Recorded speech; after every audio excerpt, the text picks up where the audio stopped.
പ്രശാന്ത് ചേട്ടാ, Israel Hamas യുദ്ധം അതിങ്ങനെ തുടരുകയാണ്.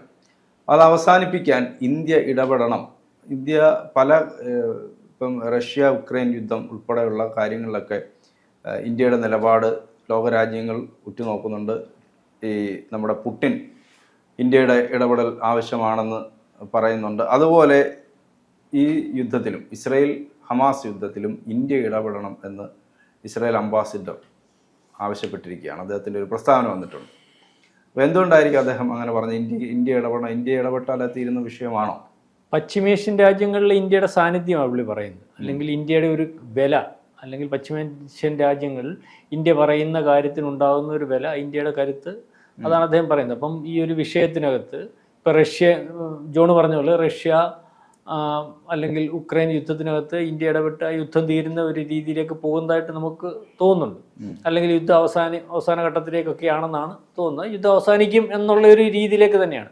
അപ്പം അതുപോലെ തന്നെ ഒരു യുദ്ധമാണല്ലോ ഇപ്പോൾ ഒരു കൊല്ലത്തിനകത്ത് നിൽക്കുന്നുണ്ട് ഹമാസുമായിട്ടും അല്ലെങ്കിൽ ഈ ഗാസയിൽ നടക്കുന്ന യുദ്ധം.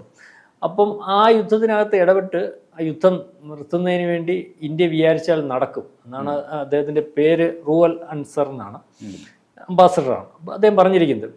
അപ്പം ഈ ഒരു യുദ്ധം നിന്നതിന് ശേഷം ആ രാജ്യത്തിനകത്ത് വളരെ വികസന പ്രവർത്തനങ്ങൾ നടത്തേണ്ടതായിട്ടുണ്ട്. ടെൽ എവയിൽ 100 കിലോമീറ്ററോളം ഈ മെട്രോ ട്രെയിൻ നിർമ്മിക്കണം. അത് ഇന്ത്യയിൽ നിന്നുള്ള കമ്പനി തന്നെ ആയിരിക്കണം. ഇന്ത്യൻ കമ്പനികളുടെ പ്രത്യേകത എന്ന് പറഞ്ഞാൽ ക്വാളിറ്റിയിലും നല്ല രീതിയിലും ചെയ്യുവാൻ സാധിക്കും. അതുപോലെ എമൗണ്ട് കുറവായിരിക്കും. അതുപോലെ തുറമുഖങ്ങൾ വികസിപ്പിക്കേണ്ടതായിട്ടുണ്ട്, റോഡുകൾ വികസിപ്പിക്കേണ്ടതായിട്ടുണ്ട്. അതിനെല്ലാം ഇന്ത്യൻ കമ്പനികൾ തന്നെ വേണം. അപ്പോൾ ഇന്ത്യയുടെ സഹായം ഉണ്ടാവണം. അതായത് നമ്മൾ നേരത്തെയൊക്കെ ചർച്ച ചെയ്തതുപോലെ അവിടെ ഒരു വികസന പ്രവർത്തനം നടക്കുന്നതിന് അവർക്കിതൊക്കെ ചെയ്യാൻ സാധിക്കും. നമ്മളെക്കാട്ടിലും മുന്തിയ കമ്പനികളൊക്കെ അവിടെ ഉണ്ടായിരിക്കും. പക്ഷേ ഇന്ത്യയുടെ ഒരു ഇൻവോൾവ്മെൻറ്റ്, അതായത് സൗഹൃദം, അല്ലെങ്കിൽ ഇന്ത്യക്ക് അതുകൊണ്ട് ഗുണമുണ്ടാകുന്ന രീതിയിൽ, അല്ലെ ഇന്ത്യയിലെ ഒരു കമ്പനിയെ ചെയ്യണമെന്ന് പറയുമ്പോൾ ഇന്ത്യക്ക് അതിൻ്റെ ഗുണം ഉണ്ടാവുമല്ലോ. അപ്പോൾ അതേ രീതിയിൽ ഇപ്പം ഇസ്രായേൽ പോലെയുള്ള ഒരു രാജ്യത്ത് ലോകത്ത് ആരുടെയും സഹായമില്ലാതെ എല്ലാ വികസന പ്രവർത്തനങ്ങളും എല്ലാ ടെക്നോളജികളും വികസിപ്പിക്കാനും, അല്ലെങ്കിൽ അവർക്ക് വേണ്ടി വികസിപ്പിച്ച് കിടക്കുന്ന ടെക്നോളജികൾ ലോകത്തെ ഏറ്റവും മുന്തിയ ടെക്നോളജികളാണ്. അപ്പോൾ അവിടെ നമ്മൾ നേരത്തെ പറഞ്ഞതുപോലെ ഇന്ത്യയുമായിട്ട് അവർ തന്നെ ആ സൗഹൃദം നമ്മൾ എത്ര മാറി നിന്നാലും അത് ഊട്ടി ഉറപ്പിക്കുന്നതിന് വേണ്ടി, അല്ലെങ്കിൽ ഇന്ത്യ എത്ര വിശ്വാസത്തിലെടുക്കുന്ന ഒരു രാജ്യമാണ് ഇസ്രായേൽ.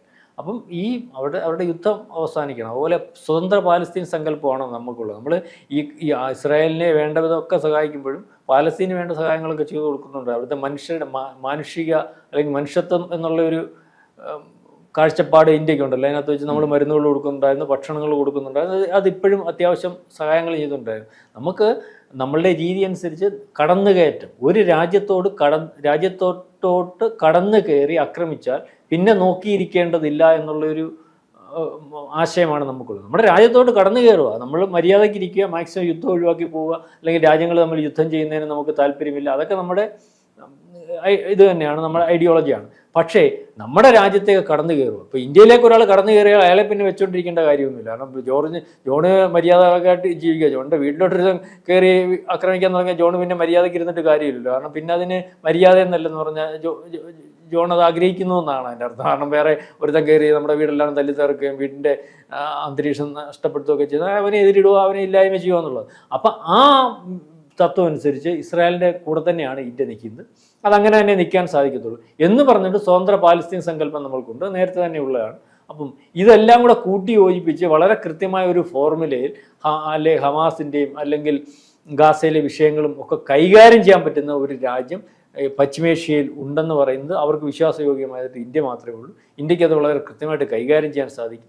നരേന്ദ്രമോദിക്ക് അതിന് കഴിയും എന്നാണ് ഈ അംബാസഡറുടെ ഒരു വർത്തമാനത്തിൽ നിന്ന് നമുക്ക് മനസ്സിലാവും. അപ്പം ഈ നരേന്ദ്രമോദിയെ വളരെ പ്രതീക്ഷയോടെയാണ് ഇസ്രായേൽ ഉറ്റുനോക്കുന്നത്. നരേന്ദ്രമോദി എപ്പോഴും പ്രതീക്ഷയോടെ ലോകം മൊത്തം ഉറ്റു നോക്കുന്നുണ്ടല്ലോ. ഇന്ത്യക്കകത്ത് നമ്മുടെ പ്രതിപക്ഷ നേതാവൻ ഒഴിച്ച്, അല്ലെങ്കിൽ ഇവിടുത്തെ കോൺഗ്രസ് പാർട്ടികൾക്കും ചില പ്രതിപക്ഷ കക്ഷികൾക്കും ഒക്കെ ഒഴിച്ച് ലോകത്ത് എല്ലാം നരേന്ദ്രമോദി വലിയ പ്രതീക്ഷയോടുകൂടിയും, അല്ലെങ്കിൽ നരേന്ദ്രമോദിയുടെ കഴിവിനൊന്നും ഇന്ത്യക്കകത്തുള്ള സംശയമുള്ളൂ, ഈ ലോകത്തിന് ആർക്കും സംശയമില്ല. അതുകൊണ്ട് തന്നെയാണല്ലോ നരേന്ദ്രമോദി ലോകത്ത് പല ഇസ്ലാമിക രാജ്യങ്ങളിലെല്ലാം പല രാജ്യങ്ങളും പരമോന്നത ബഹുമതികളെല്ലാം കൊടുത്താണ് അദ്ദേഹത്തെ എവിടെ ചെന്നാലും സ്വീകരിക്കാറുള്ളത്. ലോകത്ത് എവിടെ ചെന്നാലും അവിടുത്തെ പരമോന്നത ബഹുമതി മേടിച്ചിട്ടുള്ള ഇത്തരത്തിലുള്ള ഒരു പ്രധാനമന്ത്രി ഇന്ത്യക്ക് മുൻപുണ്ടായിട്ടുണ്ടോ? നിങ്ങൾ എണ്ണിയാലൊടുങ്ങാത്തോണം ഏത് രാജ്യത്ത് ചെന്നാലും, ഇപ്പം റഷ്യയിൽ ചെന്ന്, അല്ലെങ്കിൽ ഇപ്പം ബ്രൂണോയിൽ ചെന്നു, അല്ലെങ്കിൽ അറബ് രാജ്യങ്ങളിലൊക്കെ ചെന്നു, അറബ് രാജ്യങ്ങളുടെ എല്ലാം പരമോന്നത ബഹുമതി അദ്ദേഹത്തിന് കൊടുത്തു. അതായത് അദ്ദേഹത്തിൻ്റെ ലോകത്ത് ലോകത്ത് അമേരിക്ക ഉൾപ്പെടെയുള്ള രാജ്യത്ത് പോലും ഇസ്ലാമിസ്റ്റുകളുടെ അല്ലെങ്കിൽ വേറെ ചില ആൾക്കാരുടെ തന്ത്രങ്ങൾ വിജയിച്ചു വരുമ്പോൾ ഇന്ത്യയിൽ വളരെ കൂടുതൽ കാലം കൊണ്ട് പരിശ്രമിച്ചിട്ട് പോലും ഇത് ഇസ്ലാമിസ്റ്റുകളുടെയും അല്ലെങ്കിൽ ജോർജ് സോറസ് പോലെയുള്ളവരുടെയും ഒക്കെ തന്ത്രങ്ങൾ അല്ലെങ്കിൽ പലരുടെയും തന്ത്രങ്ങൾ പരീക്ഷിച്ചിട്ട് വിജയിക്കാതെ പോകുന്ന ഒരവസ്ഥയാണ് നരേന്ദ്രമോദിയുടെ കാലഘട്ടത്തിൽ നമ്മൾ കണ്ടത്. വളരെ തന്ത്രപരമായിട്ട് രാജ്യത്തിൻ്റെ സുരക്ഷയ്ക്ക് ഉതകുന്ന രീതിയിൽ രാജ്യത്തെ കൊണ്ടുപോകുന്നതിനും രാജ്യത്തിൻ്റെ നയതന്ത്ര ബന്ധം മറ്റ് രാജ്യങ്ങളുമായിട്ട് വളരെ കൃത്യമായിട്ട് ഉപയോഗിക്കുന്നതിനും ഒക്കെ സാധിക്കുന്ന ഒരു ടീമിനെയാണ് നമ്മൾ കാണുന്നത്. അത് നരേന്ദ്രമോദി ആയാലും കൊള്ളാം, ഡോവൽ ആയാലും കൊള്ളാം, അമിത്ഷാ ആയാലും കൊള്ളാം. ഇപ്പം ബംഗ്ലാദേശ് കലാപം ഉണ്ടായി, വിഷയം ഉണ്ടായപ്പോഴത്തേന് നമ്മളതിന് മറുമരുന്ന് കണ്ടു കഴിഞ്ഞു. അതിനകത്ത് ആരൊക്കെയാണ് പ്രവർത്തിച്ചതെന്നുള്ള വളരെ കൃത്യമായിട്ട് നമുക്ക് അറിയാൻ സാധിക്കുന്നുണ്ട്. അപ്പം അതിന് ബദലായിട്ടുള്ള ബാക്കി രാജ്യങ്ങളുമായിട്ട് നയതന്ത്ര ബന്ധം നമ്മൾ ബ്രൂണോയായിട്ട് വരുന്നു, അല്ലെങ്കിൽ ബാക്കി രാജ്യങ്ങളുമായിട്ട് വരുന്നു, ഒക്കെ നമ്മൾ ഏർപ്പെടുത്തി കഴിഞ്ഞു. ഇപ്പം ഈ റഷ്യയുമായിട്ട് സംസാരിക്കും, അല്ലെങ്കിൽ റഷ്യയായിട്ട് യുദ്ധം നിർത്താനുള്ള കരാറുകൾ ഏർപ്പെടുമ്പോൾ റഷ്യയായിട്ട് നമ്മൾ സൗഹൃദത്തിൽ നിന്നുകൊണ്ട് തന്നെ യുക്രൈനുമായിട്ട് നമ്മൾ ബന്ധത്തിലാണ്. കാരണം അവർക്ക് അവിടെ ചെന്നിട്ട് അവരുടെ യുദ്ധത്തിലുണ്ടായ കെടുതികൾ പരിഹരിക്കുന്നതിന് വേണ്ടിയുള്ള വ്യവസായ ഉടമ്പടികൾ നമ്മൾ ഒപ്പിച്ചിട്ടുണ്ട്. അത് നമുക്കൂടെ പ്രയോജനപ്പെടുന്ന രീതിയിലാണ് ചെയ്യുന്നത്. നമ്മുടെ കപ്പലുകൾക്ക് എഞ്ചിൻ കിട്ടണം, അല്ലെങ്കിൽ നമ്മുടെ പല വ്യവസായങ്ങളും അല്ലെങ്കിൽ നയതന്ത്ര ബന്ധങ്ങളും ഉണ്ടായിരുന്നില്ല. ഇതിനൊക്കെ മുടക്കം വന്നിരിക്കുകയാണ്. ഇതൊക്കെ പുനരാവിഷ്കരിക്കുന്നതിന് വേണ്ടി ആ കമ്പനികളെ ഇവിടെ കൊണ്ട് സ്ഥാപിക്കാൻ പറഞ്ഞിരിക്കുകയാണ്. അതായത് ഇന്ത്യക്ക് ഗുണമാകുന്ന രീതിയിൽ നയതന്ത്ര ബന്ധങ്ങൾ നടപ്പാക്കുന്നതിന്. അതുകൊണ്ട് തന്നെയാണ് ഇസ്രായേൽ പറഞ്ഞത് ഇന്ത്യ ഇടപെട്ടാൽ തീരും, ഇന്ത്യ പറഞ്ഞാൽ ഞങ്ങൾ കേൾക്കും, ഇന്ത്യയോട് ഞങ്ങൾക്ക് അത്ര വിശ്വാസമുണ്ട്. അത് ഇസ്രായേലിന് പണ്ടുമുണ്ട്, ഇപ്പോഴും ഉണ്ട്. ഇസ്രായേലിന് ആയുധം കൊടുത്തുകൊണ്ടിരിക്കുക ഇന്ത്യ. അതിവിടെ നിർമ്മിച്ച് കൊടുക്കാൻ ഈ ഇസ്രായേലാണ് പറഞ്ഞത്. നമ്മുടെ പ്രധാനപ്പെട്ട ഒരു യുദ്ധം മുഖം വന്നപ്പോൾ നമ്മുടെ കൂടെ നിന്ന് സഹായിച്ച ഇസ്രായേൽ. അപ്പം അവരുടെ യുദ്ധം തീരണമെങ്കിൽ ഇന്ത്യ വിചാരിച്ചാൽ തീരും. റഷ്യ യുക്രൈൻ യുദ്ധം തീരുമെങ്കിൽ ലോകത്ത് അതിനപ്പുറം ഒരു യുദ്ധം ഇപ്പോൾ ഇല്ലല്ലോ. അതെ, അതായത് യൂറോപ്യൻ രാജ്യങ്ങളെല്ലാം, നാറ്റോ രാജ്യങ്ങളെല്ലാം കൂടെ ഒന്നിച്ചു നിൽക്കുന്ന ഒരു യുദ്ധത്തിൽ റഷ്യയുടെ ഭാഗത്ത് നിന്നുകൊണ്ട് ആ നാറ്റോ രാജ്യങ്ങൾ പറയുന്നത് കേൾക്കാതെ ഇന്ത്യ പറയുന്നത് കേൾക്കാൻ യുക്രൈൻ തയ്യാറാവും. റഷ്യ ഇന്ത്യ പറഞ്ഞാൽ കേൾക്കും. കാരണം റഷ്യയുടെ വ്ളാഡിമിർ പുടിൻ എന്ന് പറയുന്ന ലോക നേതാവിന് ആര് പറഞ്ഞാലും കേൾക്കാത്ത അദ്ദേഹത്തെ അങ്ങനെയൊന്നും വരുത്തിക്കൊണ്ടുവരാൻ ഒരു രാജ്യത്തിന് സാധിക്കത്തില്ല. പക്ഷെ ഇന്ത്യ പറഞ്ഞാൽ കേൾക്കും, നരേന്ദ്രമോദി പറഞ്ഞാൽ കേൾക്കും. എന്തുകൊണ്ടാണെന്ന് ചോദിച്ചാൽ എനിക്ക് അതിന്റെ ടെക്നിക്ക് അറിയത്തില്ല. നമുക്കാർക്കും മനസ്സിലാവാത്തൊരു കാര്യമാണ്. നരേന്ദ്രമോദി എന്ന് പറഞ്ഞാൽ അത് പറയുന്നവര് കേൾക്കും. അതിനകത്ത് യാതൊരു എനിക്ക് തോന്നുന്നൊരു ചർച്ച പോലും ഇന്ന കാര്യങ്ങൾ കൊണ്ടൊന്നല്ല. അദ്ദേഹം ചെന്ന് പറഞ്ഞാൽ അദ്ദേഹത്തിന്റെ വാക്കിന് വിശ്വാസം കൊടുത്ത് ഞാൻ ഇന്ന പോലെ ചെയ്തേക്കാം എന്ന് പറയും. അത്രയ്ക്ക് ലോകത്ത് അത്രയും വലിയ കരുത്തിനെ നമ്മൾ അമേരിക്ക ഭയക്കുന്ന ഏകരാജ്യം റഷ്യ. നിങ്ങൾക്കറിയോ? പണ്ടും ഇപ്പോഴും ഒരിക്കലും ചൈനയൊന്നുമല്ല, റഷ്യ ഭയക്കുന്നത്. റഷ്യ അങ്ങനെ അത്രയ്ക്ക് സ്വയം പര്യാപ്തതയിലും പിന്നെ അവരുടെ ഈ എന്താണ് റഷ്യ എന്നുള്ള കാര്യത്തെ പറ്റി ആയുധങ്ങളെ കുറിച്ച് ഇപ്പോഴും ഒരു വ്യക്തതയില്ല. എത്ര ഭൂമിക്കപ്പലുകളുണ്ടെന്നറിയാം, എന്തെല്ലാം സംവിധാനങ്ങളുണ്ടെന്നറിയാം. ഇവരുടെ എല്ലാം ടെക്നോളജിയെ മറികടക്കുന്ന 25 കൊല്ലം ഇവർ ഉണ്ടാക്കിയ ടെക്നോളജിക്ക് മുമ്പേ ആ ടെക്നോളജിയിലേക്ക് പൊയ്ക്കൊണ്ടിരുന്ന രാജ്യം അല്ല ഇപ്പോഴും എന്തൊക്കെ സംഭവിക്കുന്ന പോലും അറിയത്തില്ല. അത്രയ്ക്ക് വലിയൊരു രാജ്യം. അപ്പം ഈ അമേരിക്ക ഇപ്പോഴും ഭയക്കുന്നുണ്ട്. അമേരിക്ക നോക്കുമ്പോൾ ഇന്ത്യക്ക് റഷ്യയായിട്ട് ബന്ധം, റഷ്യ എന്തും കാണിച്ചു കളയും ഇന്ത്യ പറഞ്ഞു കഴിഞ്ഞാൽ. ആ ബന്ധത്തിനകത്തൂടെ ചൈന ഇപ്പോൾ കയ്യിലെടുത്തിട്ടുണ്ട്.